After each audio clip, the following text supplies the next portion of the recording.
Courage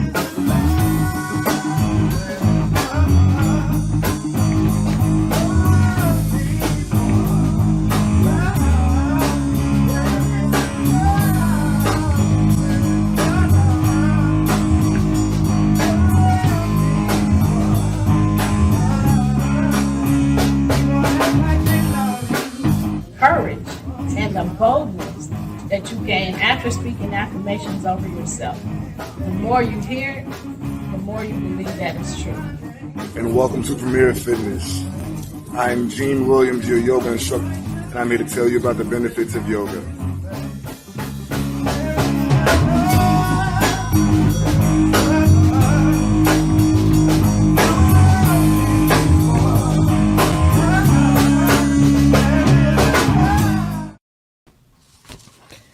Hey everybody, thank you for joining our show. You have just tuned in to Where is the Love? I am your host. I am Stephanie Hockenholm. Joining me is my son, my co-host, Gene Williams. Can you see me? You are not invisible. I'm not invisible. Oh, you can see me. You can see me. I can see you. Hey, how you doing, man? Good, how are you? I'm good. Glad to be sitting down for me. I bet you are after working all day. Oh, So again, thank you for joining our show. Again, you have just tuned in to Where is the Love? You can catch us live on Pod TV, Pod TV together, all one word, space LIVE. You can catch us live right now on Amazon Fire and on, what's the other one? Roku TV. What is it? Roku TV and Amazon Fire. Yeah, I'm glad he got my back. All right, you can catch us live there. You can also catch us live right now on Facebook. The page is Love Misunderstood Institute. You can also catch us on YouTube, Love Misunderstood Institute, and on Premier Fitness 0210. So catch us live right now. Join in on the discussion and let us know your thoughts. Join in on the show. Join in on the conversation. So go ahead. You can't catch us now. You can go to our pages, the pages that were just mentioned, to catch it on the back end. You catch a rerun. Absolutely. Thank you. So we on our show we talk about bullying versus love. We let you know what real love is. We let you know what bullying is, the different types of bullying. We have been talking about the narcissist for a while. We've talked about so many things concerning the narcissist that we have learned. As we learn, we educate. So we have been glad to do that. So, Gene, you want to go over the recap and start the show and then add whatever you want to add? Would be my pleasure. All right. Oh, one thing, I'm sorry, I apologize. If you are here, please share your Facebook pages so that other people can see what we're doing here and be educated as well. Thank you so much. Now go ahead. All right. So episode 26, we discussed the gray rocking method. So gray rocking is a technique used to divert a toxic person's behavior by acting as unresponsive as possible when you're interacting with them. Hoovering is when a narcissist attempts to suck you back in to an abusive relationship. Now, if you want to know more, go back to episode 26 and research it for yourself, Yes, man. exactly. If you research it for yourself, then you'll see what it's really about. And the more you research and the more you learn, the more you believe and the more you understand. Actually, So today we're talking about hoovering more. We started talking about it last week, but we're gonna delve deeply into it today. So, Gene, you can go ahead and start with that. All right. So, have you ever heard of the Hoover maneuver? Like those rhymes? Bars. All right. The term describes a form of emotional abuse where the abuser sucks whatever they can from the victim to satisfy their needs. Besides NPD, this strategy is typical for people with borderline personality disorder, also known as BPD.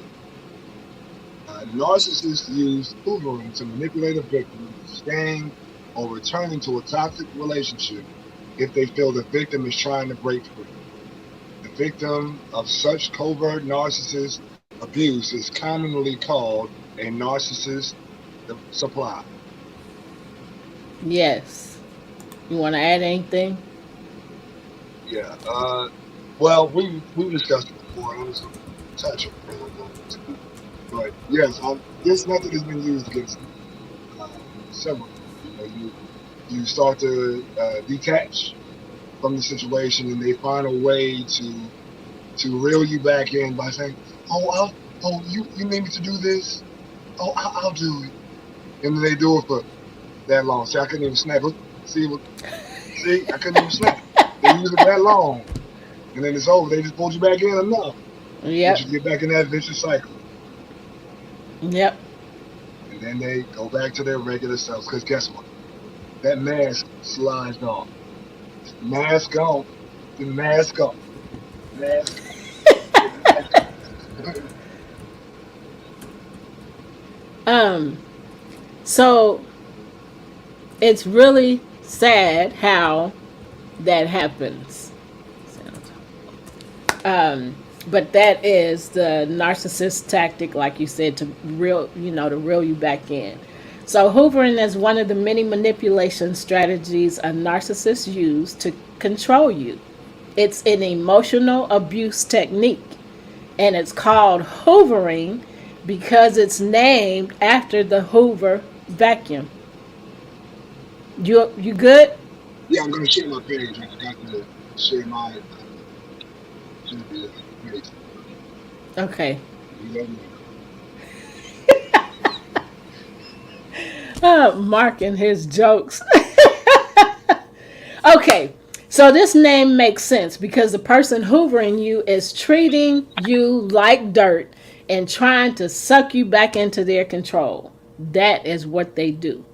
Hoovering is an attempt by a narcissist to restore the lost emotional supply you once were. We talked about supply on another show, so you have to go back and listen to that show to learn more about supply. Or you can look it up yourself, Narcissist Supply, and you'll understand more about that.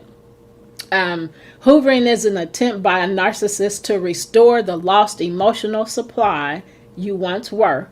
It's all to fulfill their unending needs, such as needing power, control, validation, and or drama. By the way, they love drama. Right, Gene? Gene, you froze. Gene, you froze. So I'm going to go on. Hoovering is a way to suck you back into the abusive cycle, idolizing. He had to go out and come back in. Idealizing, devaluing, and discarding you. Hoovering is an important subject when dealing with narcissists because it's essential to keep the door closed. Keep the door closed after you went no contact with the narcissist. After a breakup and or going no contact, a narcissist might try to suck you back in to the abusive relationship. If they succeed, the consequence is being sucked back into a cycle of abuse. vicious cycle. Yeah. You want to add something? If not, you can go ahead with the next part. All right. Mark, did you see what Mark said? I He did. said you were hovering in your own way. No, I was sucked back in.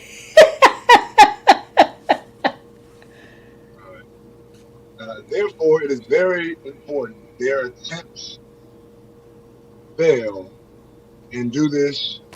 And to do this, it's essential to learn about hoovering in order to recognize and deal with it. The hoovering attempts happen mostly after being discarded or given the silent treatment. They probably felt the need to give you the silent treatment or discard you as a reaction to your change in behavior. They want you to act the same way. You Yep. can't change. You got to be the Right. same person. They can do what they want to do. But you got to Right. be the same person, the same supply, the same bag of blood that they suck from. And Yep. then when you change, okay, so you don't, okay, no, no, no. Yeah, they do that far. It's crazy like that. So you possibly were trying to protect some boundaries, questioning them, or you just didn't act the way they wanted you to act. Lord. The silent treatment followed by hoovering is a way for the narcissist to press the reset button and gain more control and superiority in the relationship. Another method that they use, which was again something that was used against me, like we all love attention. Let's be honest now. We all love attention, positive attention. Yep. Um, you ever been in a room with a person and they come in and consciously like avoid you or look around you? Like how this person gonna be in the middle of a room and you just look them over? Like you don't exist. It's like what is that? What? You be like, hey, how you doing?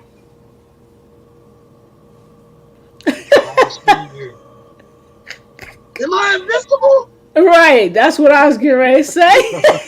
Maybe they. I am right now. Let me. Am I here? Can you see me? What? Is this thing on?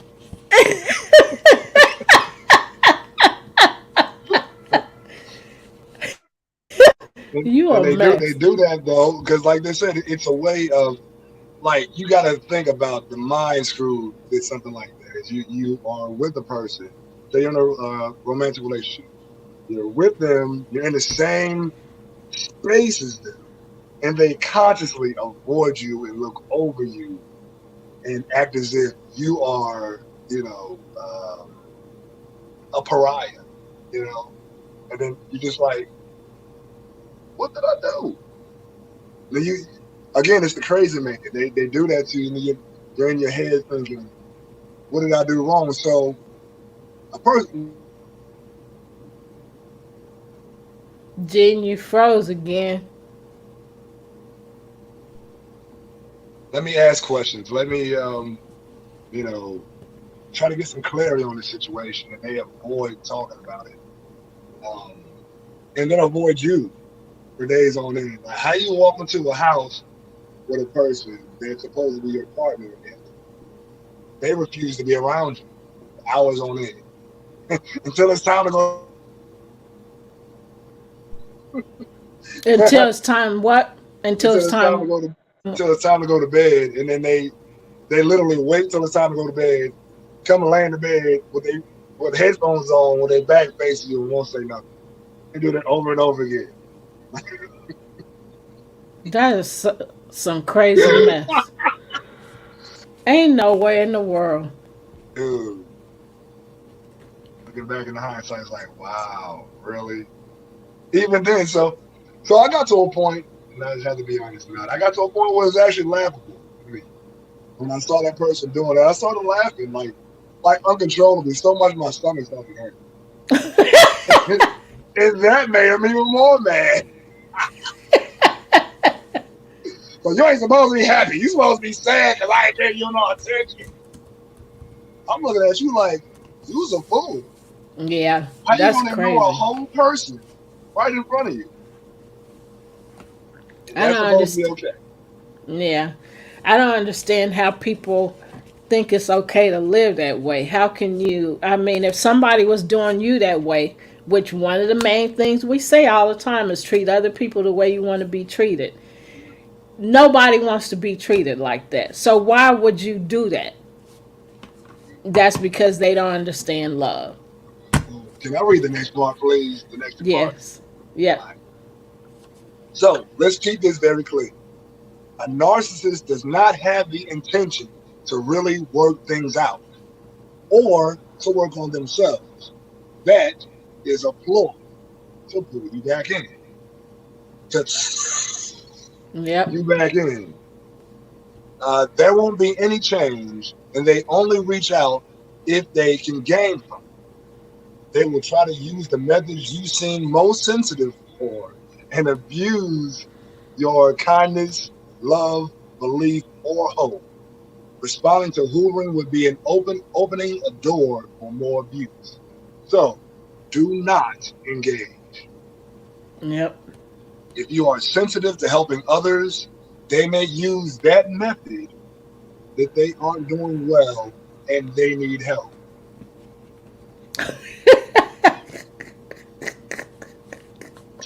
If you have a weakness for feeling love, they will try to love bomb and say they have changed. Oh, I'm sorry. I love you so much. I'll do better. I'll get counseling. 988. Call 988 for mental health counseling. And do the work. Right. Jesus. Never mind. I can't tell that on this show. We gonna talk about that after.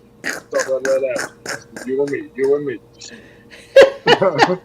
um, uh, it's thus very personal. Therefore, remember, it's all manipulation based on their knowledge of your triggers, your emotions, and weaknesses, and they will abuse that knowledge. It is brutal and abusive how they manipulate. Now, in the last show, we talked about um, not letting them know about the gray rocking method, because if they know about it, then they'll use it against you. Yeah. So it's like you have to keep certain secrets from people like that, like ways of dealing with them. You can't define it. So Yeah.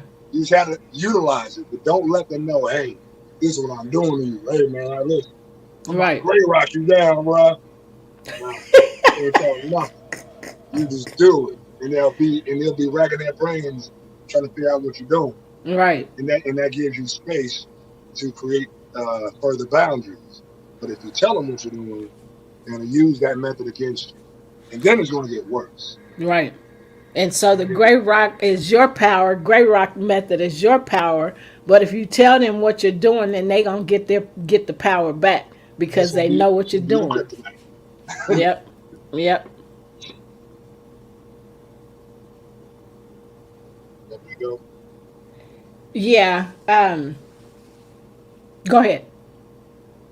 All right, so going back to what we were saying, know that the words of a narcissist won't match their actions.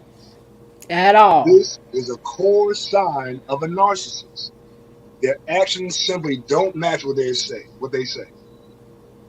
In the Hoover attempt, they could state declarations of love and at the same time hoover others in search for more supply. Oh, let me start it. Y'all have to go back to the last few episodes to see what the narcissist supply is. It's an addiction for the narcissist.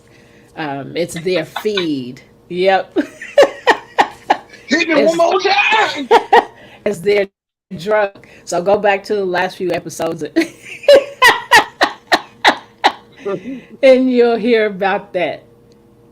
So it's simply not sincere, and there's only emptiness. They won't change their actions once they have successfully hoovered you.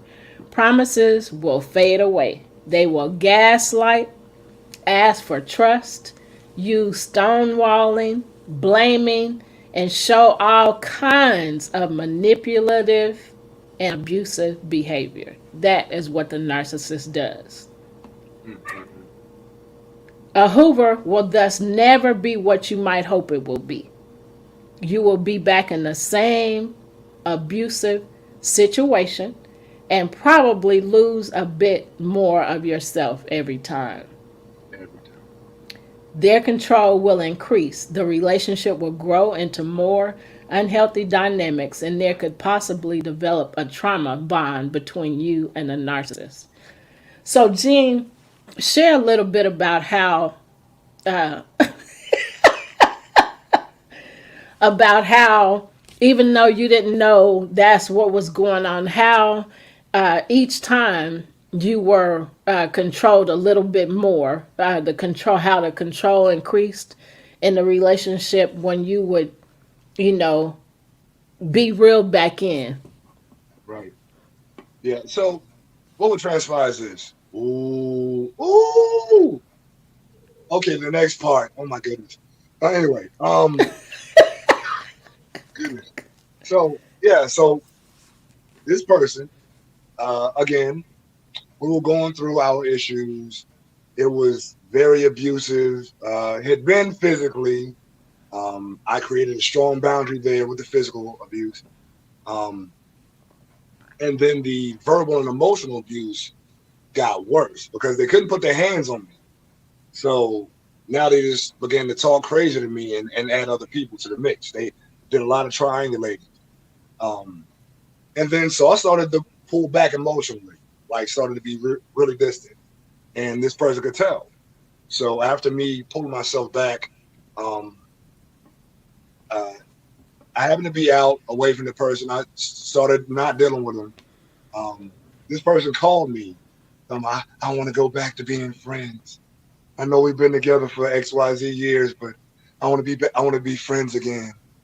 I was like, look, in order for us to have any type of relationship that's positive and conducive to, a constructive relationship, uh, you need to get counseling.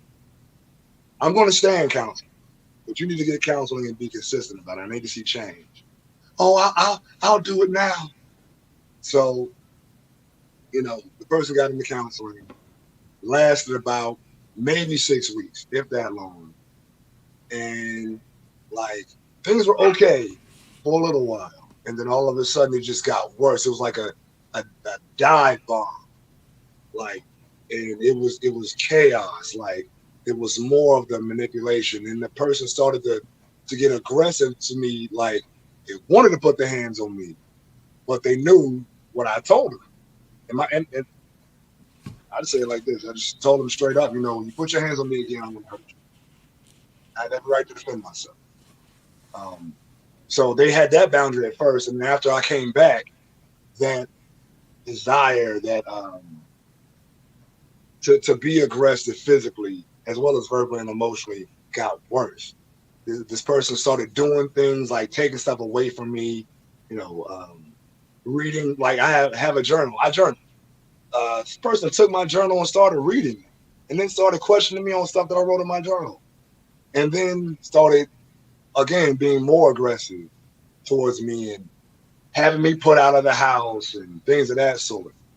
Um, because they were upset because again they couldn't control me. It's like at that point I realized that this is just a vicious cycle, and I started pulling back again, and it egged them on. So okay, well you're not gonna do what I tell you to do. You gonna do what you want to do, and da da da da. And it became just supreme chaos.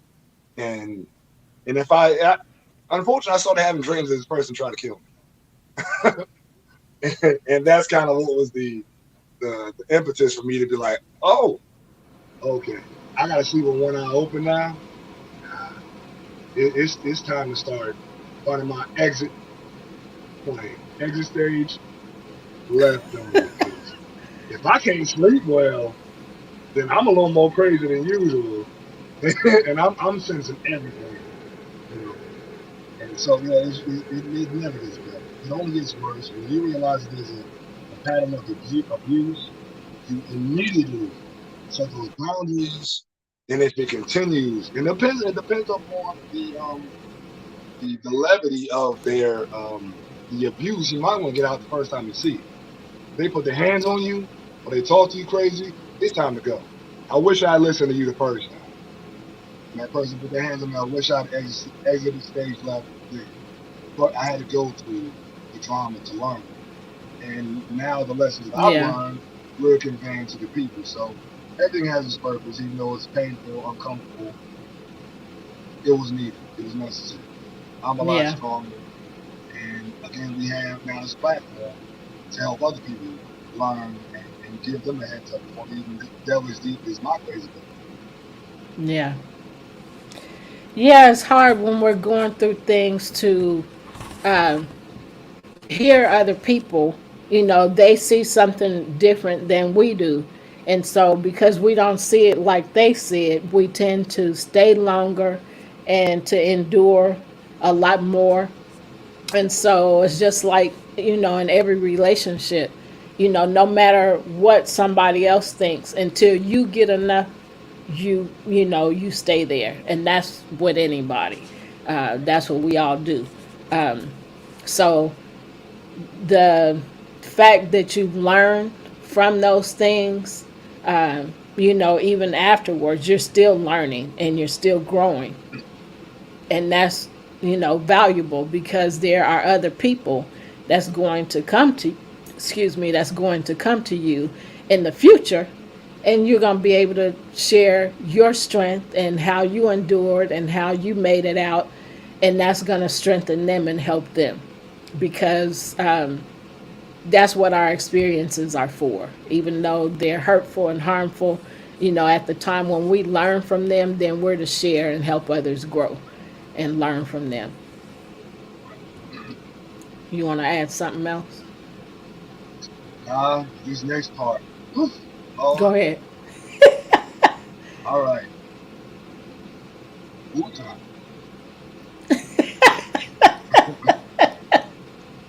All right. So narcissistic hoovering comes in so many different forms, which can make it incredibly difficult for those being targeted to know what's happening in the moment. Often, it's only in hindsight that you see how the narcissist was manipulating, how the narcissist was manipulating them all along. First and foremost, making threats. I know it's so wrong. This might be the most straightforward hoovering tactic, and although it may be incredibly scary, it doesn't leave any questions about the intention of the narcissist. Most often, they'll use statements like, "I'll destroy you. I'm taking the kids. Without me, you'll have nothing." Unfortunately, I've heard all of these, all of them. Anyway, those words are designed to make you think that life without the narcissist would be worse, much, much worse. Frightening scenarios like losing your home, your children, or finances prevent you from thinking clearly about how destructive life with a narcissist has been and how much power they actually have to enact their revenge upon you. Additionally, if you're in danger physically, don't assume that appeasing the narcissist will keep you safe. Extricating yourself from the toxic relationship is the only way to ensure that. Yeah. And I would like to say that I've experienced all of that. And it was only because of the fact that I left. I got out of the situation. Actually, I was put out. Let's keep it honest. I was put out because I was saying like either we go or I go. We go together or I go by myself because my mental health is extremely important. At this point, I was having panic attacks, um, wasn't sleeping well, and it was always something. It was never a dull moment in a very negative way, very malignant, venomous way. And not only was it negatively affecting me, but it was also negatively affecting my children. And for me, I know that I messed up in the relationship. I know that I was not perfect. And seeing the negative effect it had on my children was actually the main reason why I made that definite determination that I have to go. Oh, we have to go together as a whole. Or I have to go and create a whole nother paradigm, um, which has been great in a lot of ways. In a lot of ways, it's been very up. Yeah. But right, It it's an right, adjustment. right. It's live, guys. It's an adjustment, especially when you make up your mind that you really want to work things out and you want things to, you don't want to separate from your children, and then you end up having to do that anyway, and then things are, like you imagine, or even worse than you imagine, when it comes to having a relationship with your child, because for the narcissist, your child is, your children are a pawn, you know. So, you don't want to be with me, so you can't see the kids. So, and that's very unfortunate, but that's how ridiculous and controlling and manipulative can be. And it's not going to last forever. And so we're starting to see the light at the end of the tunnel.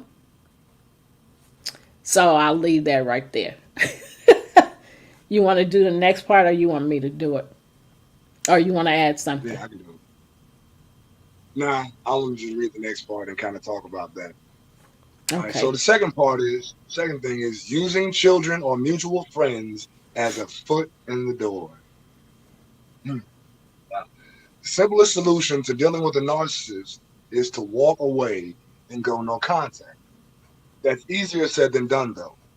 It's near impossible if you share a close circle of friends, and is unworkable if you share custody of a child with them. The narcissist will invent problems for the person you care and use them as an excuse to continue contact. The problem may be fictitious or exaggerated. Anything to get your guard down so that they can worm their way back into your life. For instance, our son is struggling in school. Have you been going over his homework with him? I think our friend needs someone with them right now. Do you want to come over with me? Or having the child? Um, let me think. I'm trying to figure out a way to say it without saying it. Don't you she's not doing well right now. Do you I think she just needs to hear your voice. Won't you call her? I'm sorry that she's not doing well, but there's a reason why we're not talking anymore. I'll send her love, but I'm not gonna call. Like that's you literally have to be that. And they're gonna portray you as being mean or whatever. Anything negative, anything that's gonna make them look like the victim and you look like the perpetrator, they'll do. Uh Other friends. Um mad because hold on right quick. All right. Having other friends come to you talking about, you know, I'm mad at you you know, because you're not talking to this person. Just anything. They they have so many ways of controlling and manipulating the situation. They will use anything, even their parents. Oh, my parents are sick. I'm sorry to hear that. Like this is my personal experience. My parents are sick. Oh, do y'all need any help? No, I'm no, no, no. So what the Like heck did you tell me for? I mean, what's the purpose? right. Yeah, it's Anything to gain control again. yeah. And then once they realize they don't have that no more, mm, mm, You want me to do the next part, or you want to ask yeah, something else? you go ahead. Ooh, Incidental contact is number three. Narcissists know that you want nothing to do with them after a discard. Many fabricate innocuous reasons for seeing or speaking to you, such as visiting places around town that you're known to frequent, or calling you by accident. This form of hoovering feels very much like stalking, but it's done in such a way that you can't really prove the narcissist is intentionally contacting you. Once they're in your presence or have you on the line, they'll ask probing questions about how your life is going post breakup. If they find a weakness, they'll exploit it to keep you hooked and provide them with supply. You want to add something? No, I'm gonna let it ride. I'm gonna let you go on to the next one. Okay, number four, holding on to your belongings. If you've ever been through a breakup where you had to move out, you know how awkward it can be to grab all of your stuff. You might send a friend over to do it or ask your former partner to not be around while you pack up. But those methods won't fly with a narcissist. Not only will they remind you of everything you might have left at their house, they'll make sure to note anything of theirs is in your wait a minute. They'll make sure to note anything of theirs in your possession. You left some books. Want to come get them? You had one of my shirts. I need you to bring it back. It's never about the things, though. No. Never about the things. They're just an easy talking point that forces you to stay in contact with them. If you've recently broken up with a narcissist, make sure you sort out whatever property either of you might have so you can move on as quickly as possible. Otherwise, they'll reel you in, manipulate you, and treat you worse than they treated you before because you Yeah, shouldn't have no. left. You should always supply. And since you work, you're on punishment now. Mm-hmm. Yep. You want to Man. add something? Yeah, I'm just gonna say this. I'm gonna leave it here. That method is being used against you. Oh, you left your books over here. Oh, you left your clothes over here. Oh, you left your bed. You want to come get it? I'm gonna throw it out if you don't. So they use both ways. Like they got the holding on to your belongings, and then the threat at the end. You don't come get it, I'm gonna throw it out. Yeah. Really? That's how we doing things now? Okay. Okay. I'm glad I left. Now you can go ahead and throw it out. You can go ahead and throw it out. It's cool. I'll get another one. And that make them mad, pisses them off. Oh man. Oh, you still ain't gonna do what I want you to do. Just throw it away. Okay, let me try something else. That didn't work. Driving by your house all times of the night and day. Stalker.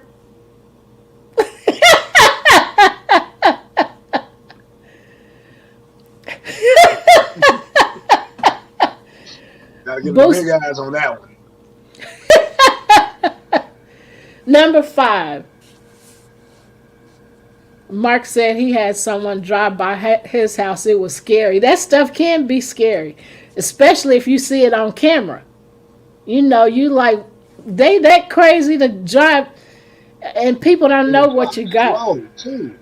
Yeah, slow down right in front of your house. I see you. You are not invisible. Yeah. You sure?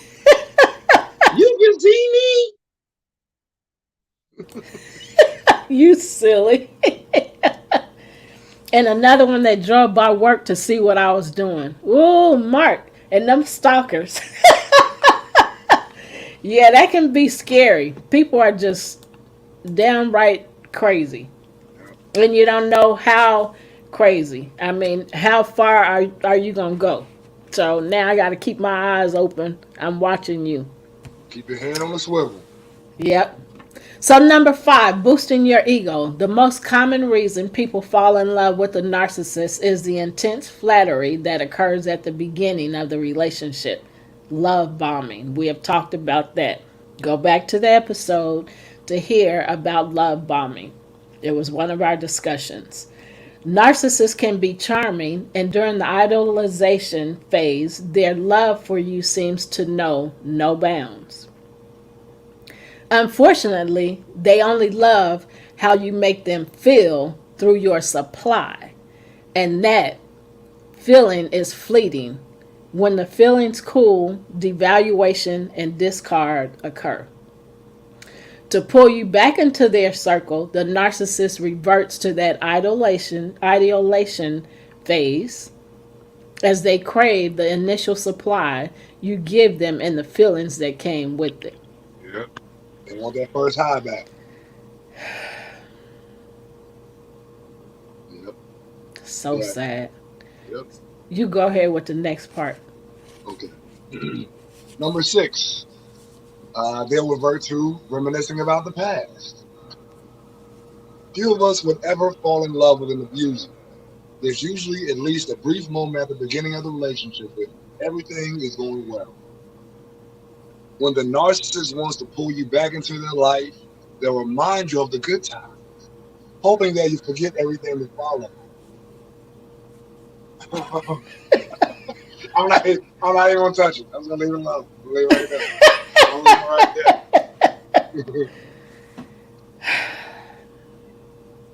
I Yes, just I've don't experienced all of that. understand. All of it. Huh? I said I've experienced all of that. It's man, I'm telling you. And you be lost. You be like, and again, we talked about how you and I had those rose-colored glasses. Like, there's that part of you that wants to believe, but there's a cliche that we use in this culture. It states once a person tells you who they are, believe them the first time Yep. you have Yep. just look at, again, and they said earlier in the show, you don't realize that the control tactics and mechanisms that people use to control and manipulate you until you're able to look at it from hindsight. And then you look back and like, wow, that was blatant and I didn't see it. Yeah, Yeah. because you got those hearts in your eyes. You got the Yeah. butterflies and the birds chirping and singing and the squirrels and rats singing the songs like Cinderella. And all of a sudden you realize, no, fool, I'm in a dungeon. I'm in Yep. a dungeon. I'm a prisoner in my own life. Yep. That's a horrible way to live. Horrible way to live. So number seven, promising a better future. You can go ahead. Yeah. All right, so what's the one thing we always hear from domestic abuse survivors about their abuser? When they lash out, they say they'll never do it. And they say they never will do it again, only to repeat the same cycle over and over again, and it gets worse. Yeah. It gets worse every time. It starts off with a slap, and then it goes to choking and closed fists, and then objects being thrown at your hand. That's just Yeah, crazy. yeah. You understand? So again, like I said, I learned a lot and gained a lot of valuable things. I mean, a beautiful daughter and beautiful son, but I also have a lot more trust issues than I did before. Um, I'm not gonna lie, I have a fear of long-term commitment because when you're with someone for as long as I have been, and then you realize over that span of time they have manipulated and controlled you for so long that you started to look in the mirror and not even know who you are. And then those two things that my kids have been used as tools to control and manipulate me throughout the entire relationship. When this person would get upset, one of the first things they would say, that's why XYZ isn't yours. And I helped raise this child from infancy to grown man. But that's what you say when you're mad at me to get at me and poke at me.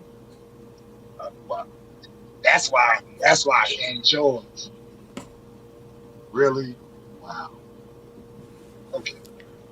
That's just cruel and mean and disrespectful. So there was no respect at all that you helped raise him, another man's son, and you raised him as your own and gave him love as your own.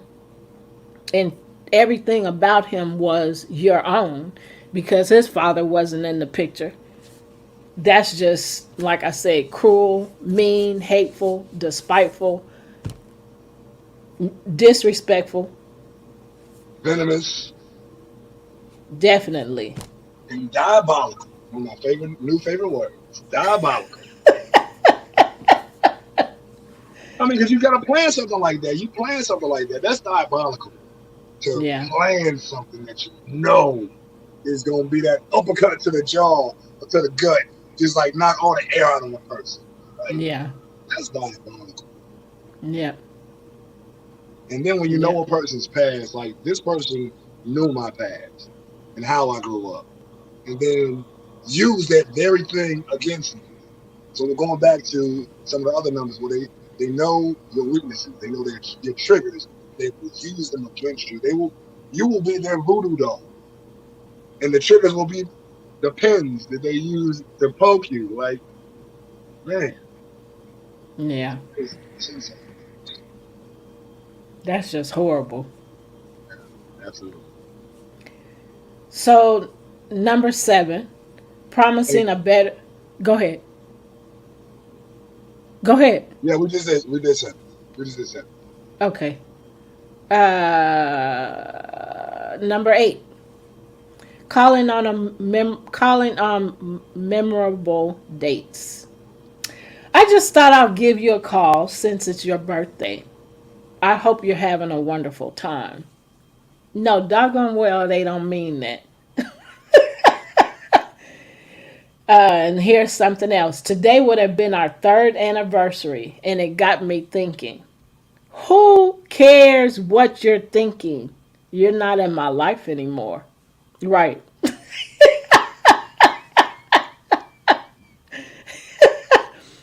On the surface, this behavior actually seems kind of sweet. They're thinking about you. Unfortunately, their concern for your well being is just a veneer. This is an opportunity for them to call you, look like a good person, and keep you on the line. While they're at it, the narcissist might seek out information about how you're doing, feeling, which they can use to manipulate you into further contact. So sad. Need that fixed. That's a fly.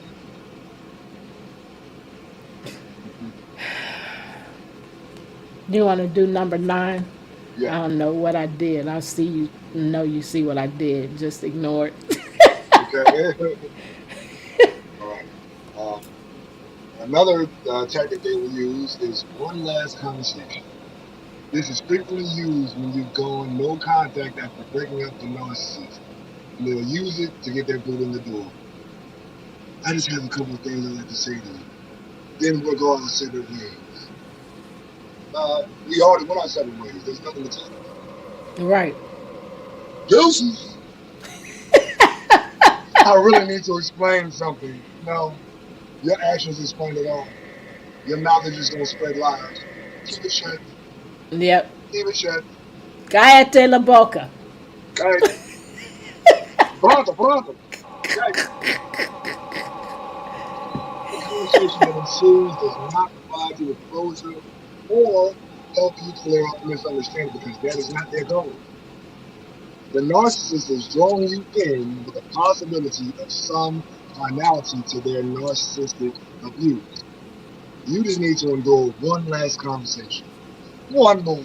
And maybe we'll have a clear understanding and we can move on and have a mutually amicable relationship. Not going to happen. But it's not the final call.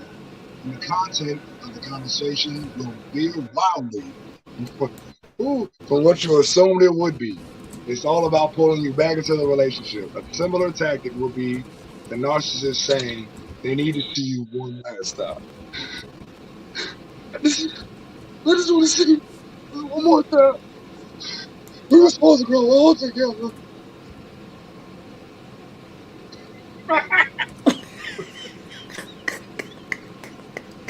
We would have if Oh, you it's wouldn't cool. have been acting a fool.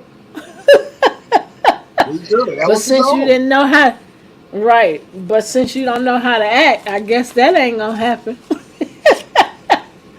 And I didn't stay for all these years thinking you learned how to act, but you still ain't changed. You're just getting worse, not better. And Time blame for it me on to go. everybody else but the person in the mirror. Yep. I'm talking about the man in the mirror.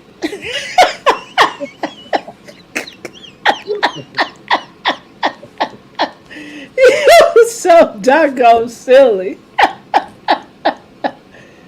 I don't even know where we at. I do. I got this Go. one. All right, number 10, subtly reaching out. Subtly, but never subtly. Have you ever had an ex that kept liking your Facebook or Instagram posts long after you broke up or stopped talking? I'm just gonna say this. It wasn't that person. It was their friends and family members Those that I don't those talk flying to. monkeys, flying Them monkeys. flying monkeys. Kick Oh, off! But all of a sudden they all in your stories and stuff. Like, this dude don't even talk to me. This chick don't even talk to me. Why they all in my stories? Every story. Every story they on. Why? You didn't like me before. Oh, you didn't yeah. feel, all of a sudden you on everything out there. Why don't you block them? Oh, I have. Good. Oh, I have plenty of people. Trust me. Oh man. That's They another just story want. we don't talk about They at just. all. They Yeah, just wanted to have something to go back and tell. exactly. No. Spies. Yep. And flying monkey be spying too, boy. They be spying. And then be mad. Never mind. There's never Mark's mind. Mark Never mind. says Mark says sometimes you have to block fools. Yep. Yes. You gotta put a Hoover Dam on them. Hoover Dam for hoovering. Block. Oh, like the Kimbe Matumbo. Boop. No, no, no. Pull over. Help us. Is what Mark said. Yeah. Is it number 10? Oh, I'm not fit. I'm sorry. Notifications keep popping up with their name in them, and you can't help but think about them and what their intention is for these likes. Man, narcissists are experts at this head game, and they know the more time you spend wondering about them, the more likely you are to return to the relationship.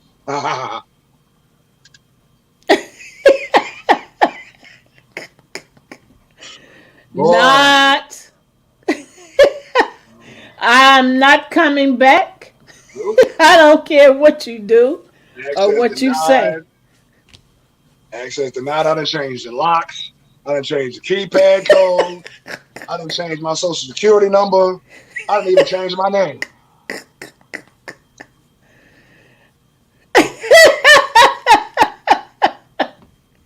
Have fun with that, buddy. All right, number 11, appeals to religious beliefs.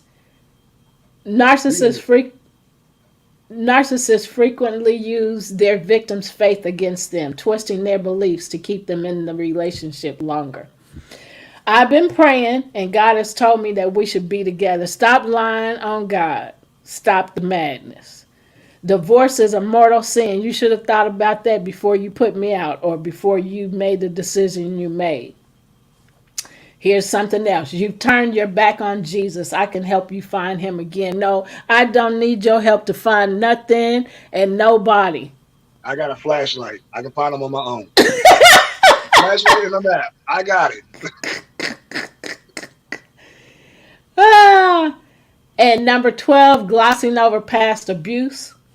This is where the narcissist will pretend that nothing negative happened between the two of you, or they'll minimize it to the point of irrelevance. Their prior emotional abuse will be blown off as a phase or a minor argument when it was really a series of one-sided attacks. Number 13, you want to add something? Uh-uh. Okay, number 13, destroying your self worth.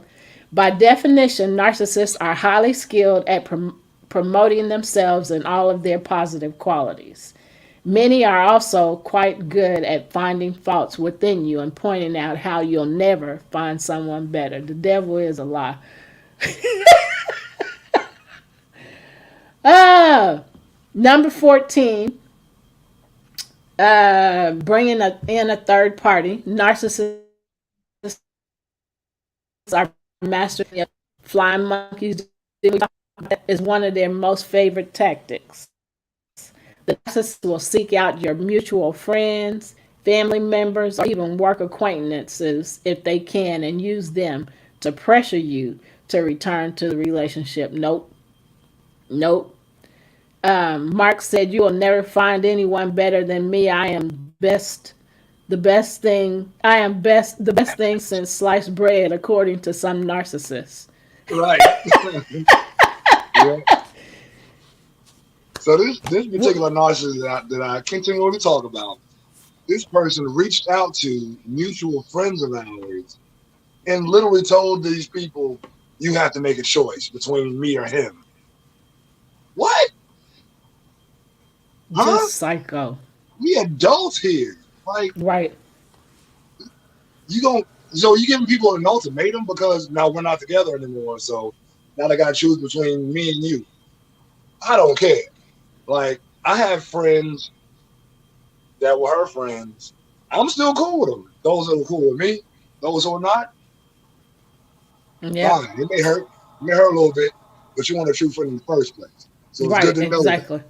So thank Yep. you for showing your true colors. I see your true colors shining through. And that's why I love you. Cause you're so fake.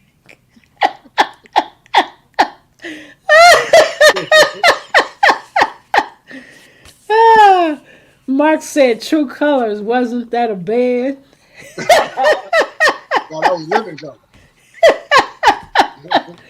So, Gene, do the last one, and then we got to close out. It's time to close out. Appreciate it. All right, and number 15. Ooh, ooh. Mm-mm-mm. Yes, Lord, I experienced this one too. Threatening to harm themselves. So I just gotta say, I'm gonna say this real quick. I'm gonna shut up and read. Like this person would use, "I'm gonna kill myself. I'm gonna commit. I don't want to live anymore. I'm tired of living." And then it's like, so I can't be happy around you because you're upset and you want to cop out and kill yourself instead of doing the work to fix yourself. But then you're mad because I'm doing the work, and because I'm doing the work, I'm happy. Anyway, all right. Mark All right. said, "Playing on your sympathy." I'm telling you. And they will play Yep. that, they will play that violin for Yep. Man. One of the quickest ways for a narcissist to get your guard down is by threatening to hurt themselves. It places their victim in a position of responsibility where walking away would feel immoral. "I'll kill myself if you leave me. I've been cutting myself ever since we broke up." This tactic is particularly damaging because you can't be for sure if the narcissist is using these threats to control you or if there's a real possibility of self-harm. If suicide is mentioned, call the police. Though you should never feel responsible for the actions of the narcissist, this is a good way to take responsibility off of yourself without feeling guilty about walking away. You have to absolve yourself of responsibility for their actions. You you create the paradigm where they have the ability to reach out to the police or someone who's there to help, but you cannot stay there thinking that you can save them. They can Right. only save themselves. It has to be a conscious, intentional desire and an action to get that done. Yep. Otherwise, it's a tool to keep you strung up like Pinocchio to Geppetto. You know? Yep. So we have talked about hoovering, and we want to next week we will finish up about hoovering, um, how to tell you how to combat hoovering, and then give you some hoovering, and then tell you about some hoovering tactics, and then how to respond to the narcissist. So we're going to give you a little bit more information next week about hoovering. We thank you for joining the show. Again, call 988. It is the mental health hotline and the suicide hotline number 988. That number is for both.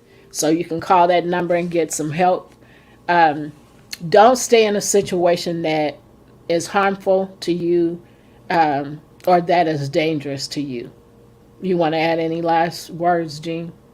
Yeah. I want to repeat what I said earlier and I've said before. Once they show you who they are, believe them the first time. If they hit you once, trust me, it's going to come again.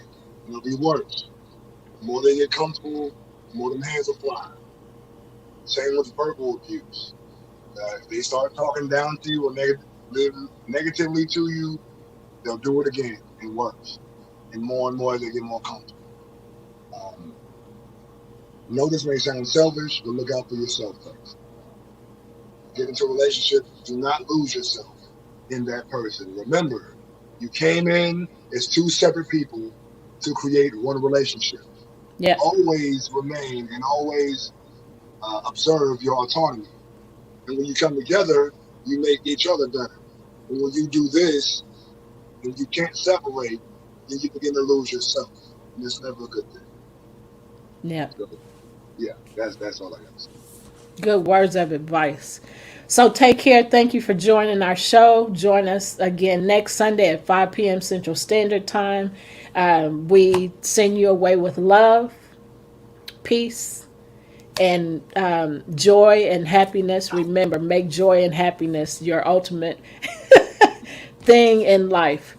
Take care and bye for now. Stay 1 minute for our exit video. Bye for now.